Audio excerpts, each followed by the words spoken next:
I hope you're all doing great. I'm Claire Hayek, the founder and CEO of MSP Team Building and a neuroscience certified coach. Really happy for you to join us. And if you're settling in, grab a coffee, grab water, tea, and this is the third part series of Breaking the Taboo: Stress, Humor, and the Art of Healthy Conflict. And this is the third one. This is the last one, and it's a special one because we're talking about conflict. I think a lot of us are interested in that. I think a lot of people don't understand conflict, don't know what to do with it. And it seems like this mysterious thing that we're not sure how to juggle with it, how to manage it.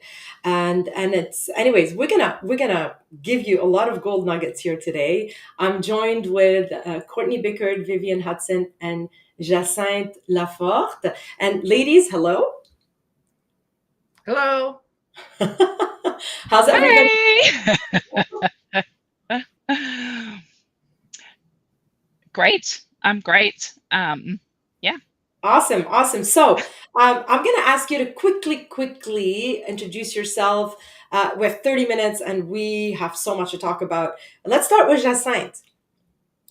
Yes, hi. So I'm a certified trainer in nonviolent communication, also an artist. So I love to have people laugh and also deal with their conflict and listen to each other. Awesome. Thanks, Jacinthe. Vivian? So, Viv? yes, I am a leadership and wellbeing coach. I have a special interest in stress. I come from a pharmaceutical background. I was a pharmacist for many years, and now I work on the front end by addressing stress so people don't need as many medications in their future. Love that. Courtney? Mhm. Hi. Yeah, I consider myself a bit of a split personality in a good way. I have an MBA. I've held executive roles in international organizations, and I'm a stand-up comedian and have trained at Second City and other places. So I work to bring the power of humor and laughter to strengthen teams, leaders, and organizations. I love it. Love it. Yeah, you're not the only one with a split personality. I think all of us here are multiple ones, but it's a good thing. It's a good thing. We need more of these in the world. So today, like I said, we're going to be talking about conflict. But before we dive in, I'd love to know where you're joining us from. If you can put it in the chat. If you first time you join one of my live conferences, very interactive. I will throw questions your way. We want to hear from you. I'll feature your comments here, and basically the whole idea is to learn from each other and make sure that the actual subject is relevant to what you're going through, and so we can maximize the value we're adding during this live. So please do put in the chat where you're joining us from, and just a quick mention that we have Ophelia here from our team at Mind Soul Purpose Team Building.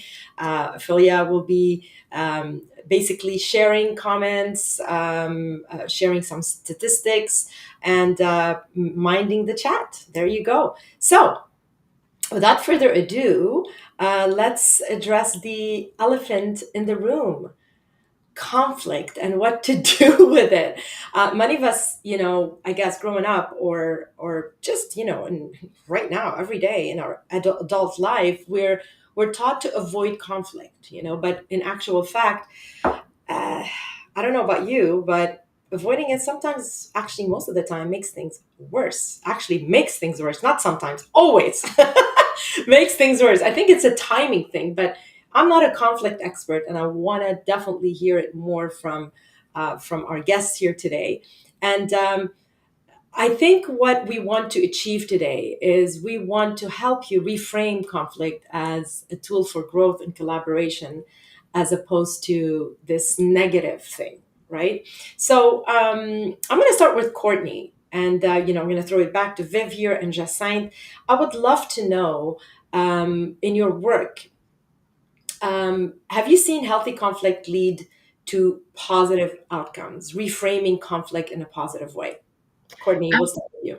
Absolutely. I think one of the things about humor is that it is about understanding and pointing out the absurd. And when things are absurd, they're not personal to you. You can find opportunities to present the absurd. So just an example, I was working on a proposal for a big government contract, and we had people from all over the world on a Zoom call, and it was like getting to like 1 a.m.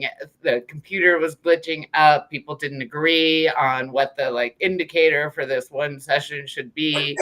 Right. And so it was causing us a lot of delay. So I just sort of stopped everything to point out the absurdity of here we are, like 10 people, somebody's in South Africa, their electricity just went out, so they're trying to rejoin. I'm here doing whatever. Rebecca's working on this and the computer's frozen, pointing out the absurd. And I just asked everybody, instead of working on this paragraph, just write free form. You can say anything, what you're feeling right this second. And so everybody just started typing like mad on our share screen, and we had all this funny stuff. And it sort of broke the tension, made the situation what it was, which was really absurd, and made it less personal. And we were able to just focus on just getting it done. And the nice thing about it was we had to work together once we won the project. And so we always had that to fall back on, because we could always say, okay, everybody stop. Write down how you're feeling right now, or scream out how you're feeling right now. It became an inside joke and something that was a safe place for us to always go back to in the future. Love that. Love that. That's so simple. So, I guess I think we're not trained to deal with conflict. And this is definitely very good insight. I love what you just shared. It is so simple, and we don't have that instinct, right? To look at it simply. We just get into the defensive and shut down mode. Viv, what do you think? Yeah, so I think a lot of that comes from conditioning, how we were raised when we grew up. So I had a very authoritarian father figure. So you didn't argue with that person. And if you did, it was likely to be explosive. And even when you wanted to share your point of view, like it would just get squashed. And so you Right. just didn't feel like you had a say. And I think that really speaks to the psychological safety piece. So, for us to be able to address conflict in a constructive way, what we really need to do is to create that psychologically safe space. Humor's a great way to do that. And also, what we need to do is to be able to manage our own emotions through that process. So, it comes down to that self awareness and self regulation that comes through developing emotional intelligence. So, some of the Mm, things that you can do, it's like my kids used to come home from school, and one of their teachers taught them this. It was count to 10 and think again, because like what we have is the amygdala firing off, like our fight or mm, flight response, which causes us to say things or do things we might very quickly regret. And what we need to do is bring the prefrontal cortex back online, 3 deep breaths, count to 10, change state, a quick laugh about something. And also even just reframing, like I like to think about, like, will this matter a day from now, a week from now, a month from now? And bringing that mhm. perspective as well can be really powerful. It's like, so you left, I don't know, your chair sticking out and I nearly tripped over it. Well, tomorrow it's not going to be a big deal, is it? So, Right. I love that it's a great reminder that conflict really starts with managing the inside mastery, managing ourselves. Jacinthe, you're an expert in nonviolent communication.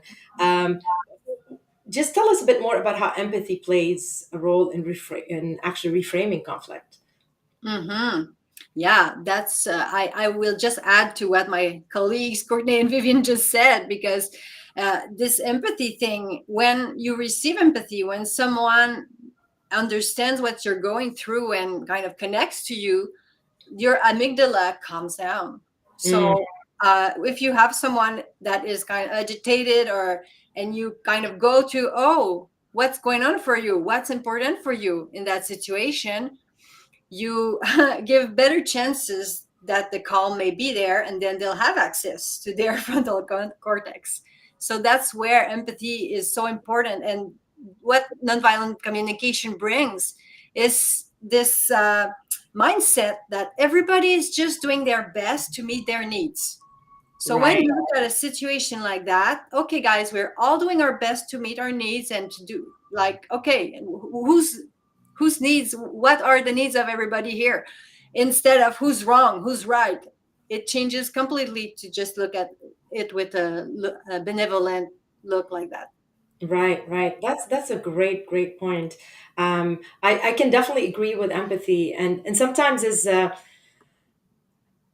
I guess it's a big deal. Sometimes we don't know how to empathize, especially when we're in a conflict situation. Because I mean, you said it. We're in our, everything's going right through the amygdala. Now there's no common sense anymore. Just going straight back there, and the prefrontal cortex is bypassed. So it's hard to be able to stop and think and bring down those emotions and say, I'm going to look at it or try to empathize with that person at a whole different level and try to see how they're feeling and why they're feeling that. That's this is where the prefrontal cortex is managing. But unfortunately, we need to take some steps in order to bring it back there and manage the amygdala, what's happening with the amygdala. And I find sometimes, actually most of the time, what really helps me just kind of just breathe, stop for a second, breathe, and then think of that person and look at that person as a child, Oh, I love and feel that, okay, this is, little Viv, little Jacinthe, little Courtney. It's lovely. I love that. Just instantly you feel love and you feel you're open, your heart is more open, and it calms me down. It's like we're just kids, we're just children trying to navigate this world and our emotions. And maybe we've had experiences, we had things happen, and we have our own saboteurs, we have our own defense mechanism. So that person is just trying to deal with it, and maybe they're going through something. So it just calms me down, and I don't look at the person as confrontational anymore. I look at that person more as a little kids playing here. We just don't know what we're doing. We're trying our best.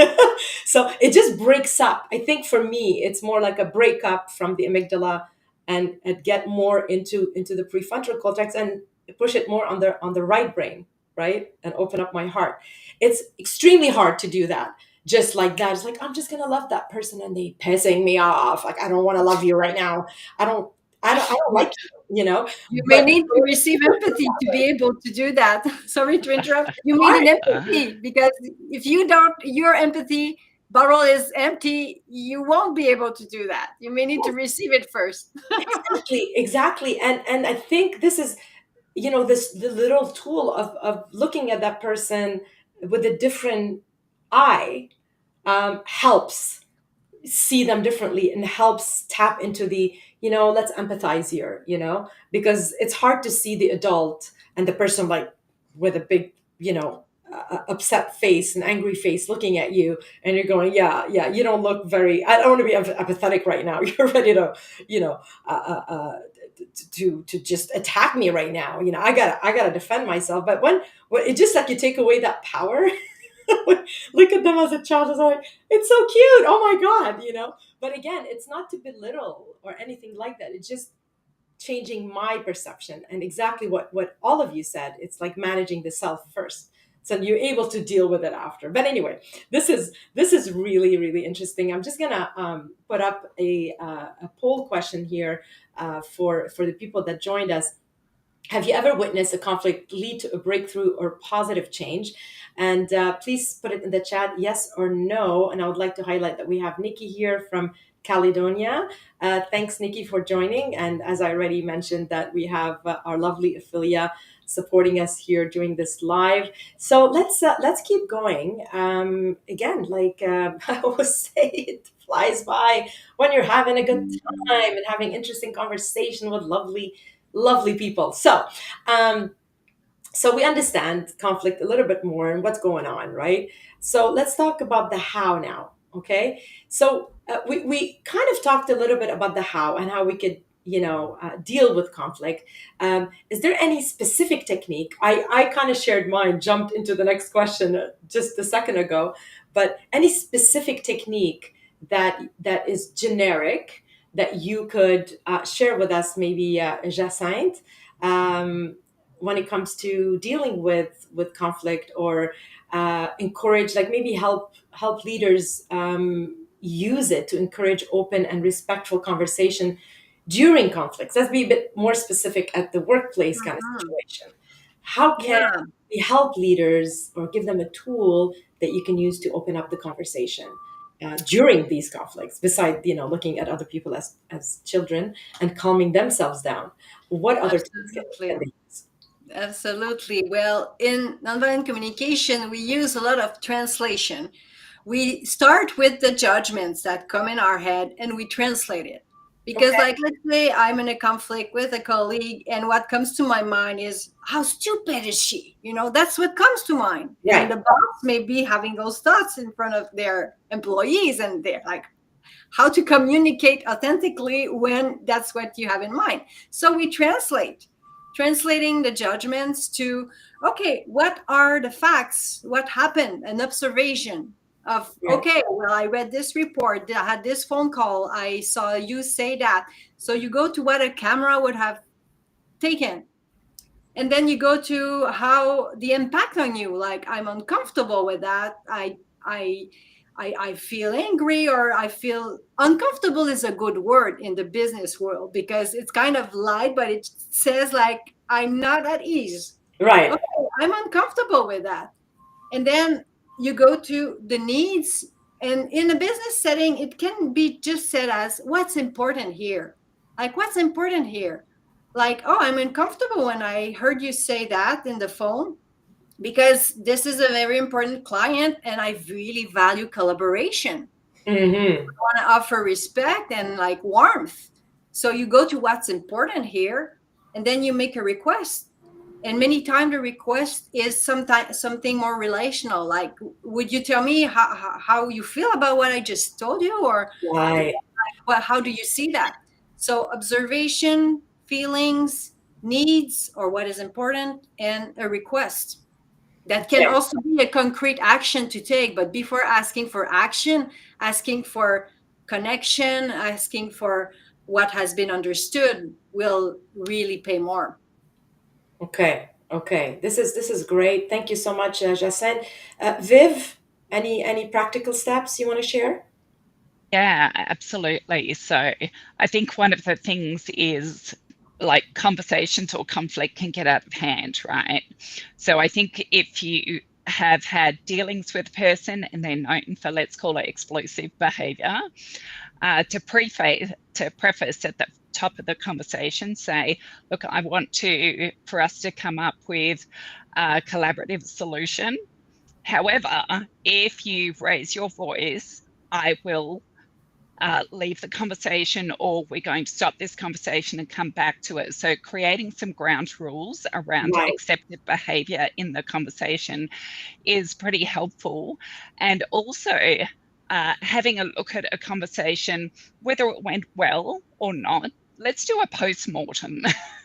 Like, Right. what were the triggers? What did I notice in my body coming up that caused me to suddenly react? Because the best learner is the best teacher, I should say, is our Right. past experience, and just being able to pause.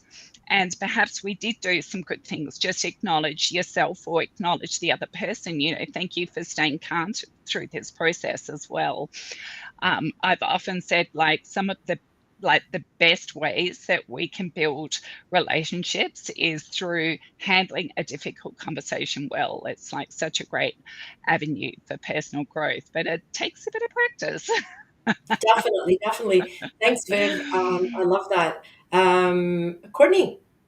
Yeah, a couple things. I think one of the things is, and we talked about this in our last meeting, is how are you setting the tone in the room as the leader? And we always quote, the leader brings the weather. Right. So how you set the tone in the very first few seconds of that conversation, confrontation, whatever it is the energy that's going to be carried forth and adopted by the person. So as you, as a person entering that situation, take the time, breathe, think of them like Mm, a child for a second, giggle to yourself about something that somebody said last night or your kid did that morning.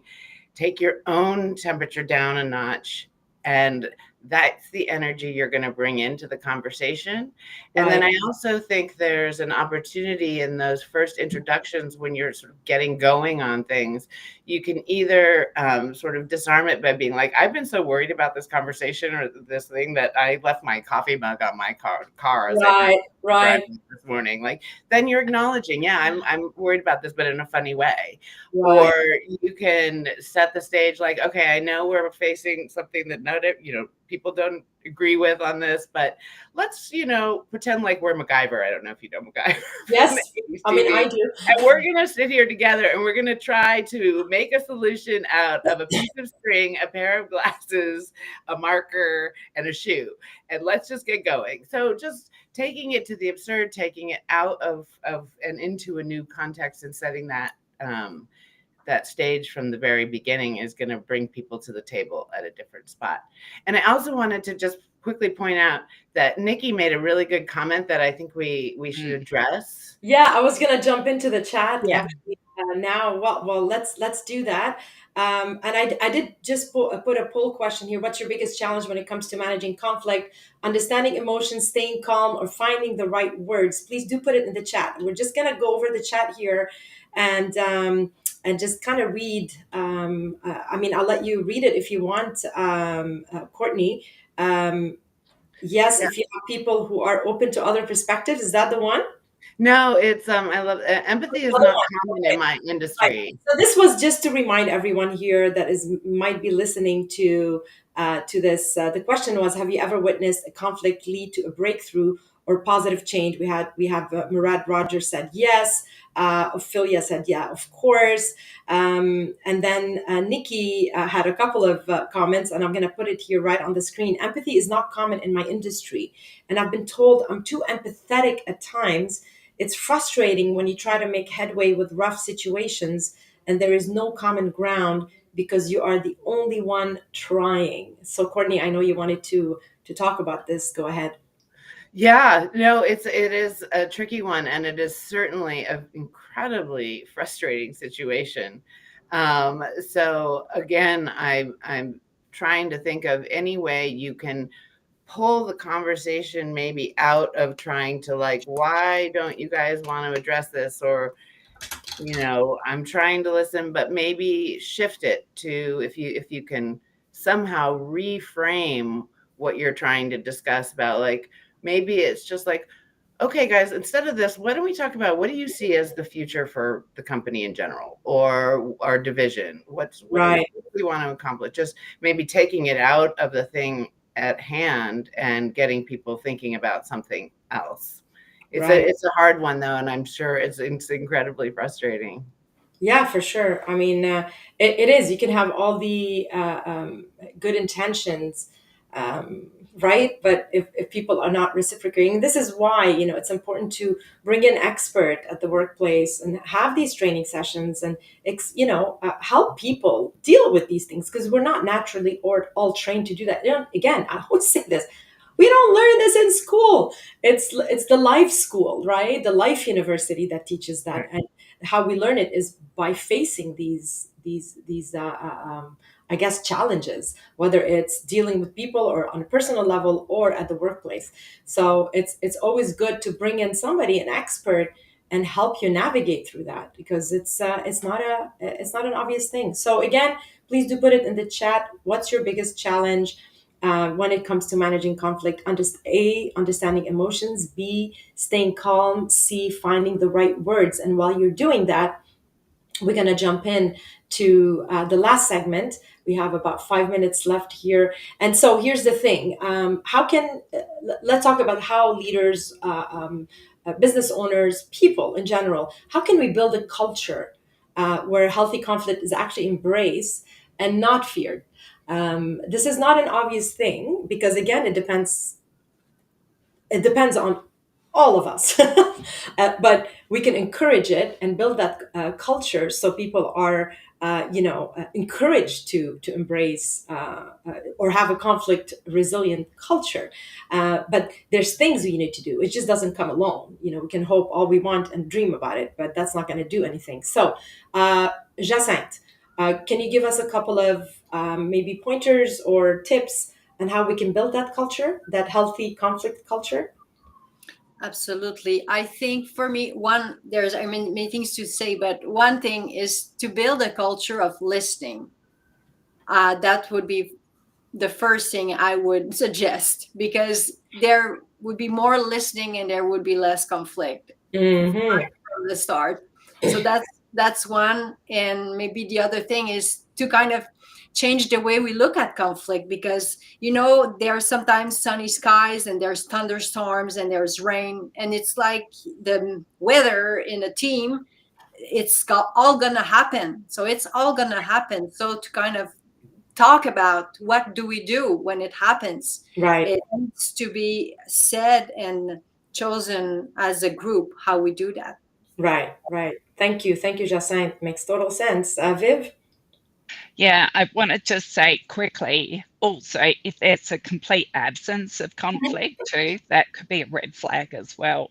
But a couple of things I want to say is, like, for you as a leader or an employee, and how you're navigating this, you've got to navigate yourself. So making sure that you're getting a good night's sleep, that you're administering your own self-care, because that's what builds part of your resilience, is how you're managing yourself. So if I'm dealing with little kids at home and I'm having broken sleep every night, my Hmm. fuse is going to be that much shorter. If I'm caring for aging parents or dealing with a chronic disease or something myself, then that's going to have an impact too. And that's to Nikki's point, like having that empathy is key. But as she's saying, like when you're in a male dominated industry, I think male men, and I don't want to stereotype because I've never been in a man's brain, but just from what I've observed, is that like men can often get over conflict. Like they just say it and they move on. Whereas women, I think we tend to internalize that and take things personally because that's the natural carer in us. So for Nikki, I'd say like being firm but fair and using less words so that you're more impactful. And the other thing is, Nikki, is there someone who can help advocate with you to support your cause? So a couple of things there. Yeah. Thank you, Viv. So relevant, so interesting. I'm loving this conversation. Please do put it in the chat. Are you getting a lot of gold nuggets out of this conversation? Are you enjoying this, or is this making you uncomfortable, or are we opening up your mind in any way and help you navigate conflict resolution? Please do put it in the chat. I do have also a question here. I have a lot of questions for you. I want to hear from you.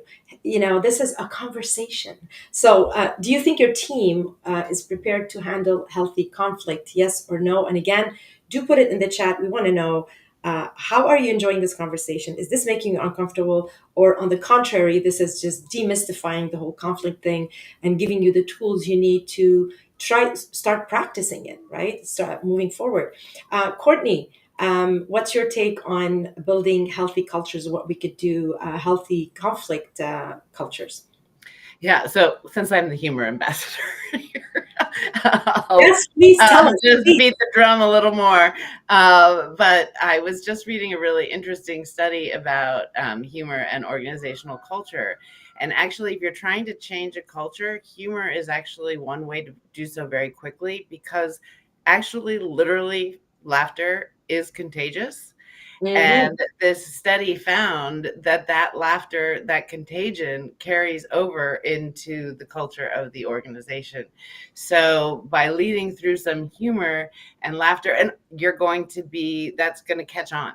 And it's one of the cultural things that will catch on relatively quickly. And that will create, I mean, imagine being really mad at someone when you're both trying not to giggle, or like, it's impossible, Good right? point. Good point. Absolutely. um, so that kind of thing can create a lot of, and it also takes everybody's stress down. So people are going to be coming to those conflicts with a very different level of anxiety and cortisol and all sorts of stressed. Yeah. And I, I truly believe in humor and the magic of humor and what it could do as a healing process. And it's also, I believe that, sometimes it's just pausing, pausing, for just learning to pause or giving that time, that becomes kind of a habit. So if you're in team setting and, you're trying to bring in a way to kind of just, let's all calm down here.